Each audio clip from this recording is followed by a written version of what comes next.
കാരണം അഷ്കർ എന്ന മനുഷ്യരൂപമുള്ള ഷെയ്ത്താനുമായി തെളിവെടുപ്പ് നിയമവ്യവസ്ഥയോട് ബഹുമാനമുള്ള മാധ്യമപ്രവർത്തകൻ എന്ന നിലയ്ക്ക് പോലീസ് കസ്റ്റഡിയിലുള്ള ഒരു പ്രതിയെ നാട്ടുകാർ കൈവക്കുന്നത് കണ്ടാൽ തോന്നേണ്ടത് തെറ്റ് എന്ന വികാരമാണ്. പക്ഷേ പോലീസിന് വട്ടം ചാടിയ ഒരു ചേട്ടൻ അവന്റെ മൂക്കാമ്പട്ട തീർത്ത് ഇടിച്ചത് കണ്ടപ്പോൾ സത്യമായും തോന്നിയത് സന്തോഷമാണ്, തോന്നിക്കൂടാ അപക്വമാണ്.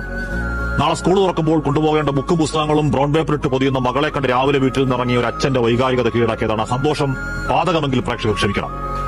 1.5 വയസ്സ് മാത്രം പ്രായമുള്ളൊരു കുഞ്ഞാണ്. ഏതോ പ്രേത സിനിമയിൽ കാണും പോലെ വാടകയ്ക്കെടുത്തൊരു ചെകുത്താൻ വിലാസം വീട്ടിൽ ആ കുഞ്ഞ് ഓരോ ദിവസവും അനുഭവിച്ച യാതനകൾ വേദനകൾ വെറുതെയെങ്കിലും ഓർക്കാനാവൂ? ഓർമ്മയുറക്കാത്ത പ്രായത്തിൽ എത്രയധികമാണ് വേദന. കഞ്ഞിക്കെട്ട് പോലെ ഇച്ചിരിപ്പോന്ന ഒരു പൊടിക്കുഞ്ഞിന്റെ ശരീരത്തിൽ എണ്ണിപ്പറഞ്ഞാൽ 51 മുറിവുകളാണ്. കുഞ്ഞിക്കാലടിയിൽ ഓരോ വിരൽത്താഴെയും സിഗരറ്റ് കുറ്റിയിൽ കുത്തിപ്പൊളിച്ച വ്രണങ്ങളാണ്. കയ്യിൽ കിട്ടിയ കമ്പും കോലും കൊണ്ട് അടിച്ച് തൊലിപൊളിഞ്ഞ മുറിവുകൾ ആഴവേദനയുടെ ചോരകല്ലിക്കലാണ്.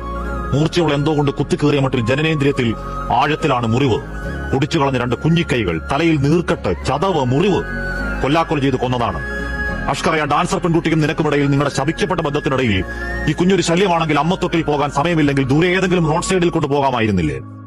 അതല്ല തീർക്കാനാണെങ്കിൽ ഒറ്റയടിക്കാകാമായിരുന്നല്ലോ. ഇത്രയും ദ്രോഹിച്ച് വേണമായിരുന്നോടാ ദുഷ്ട.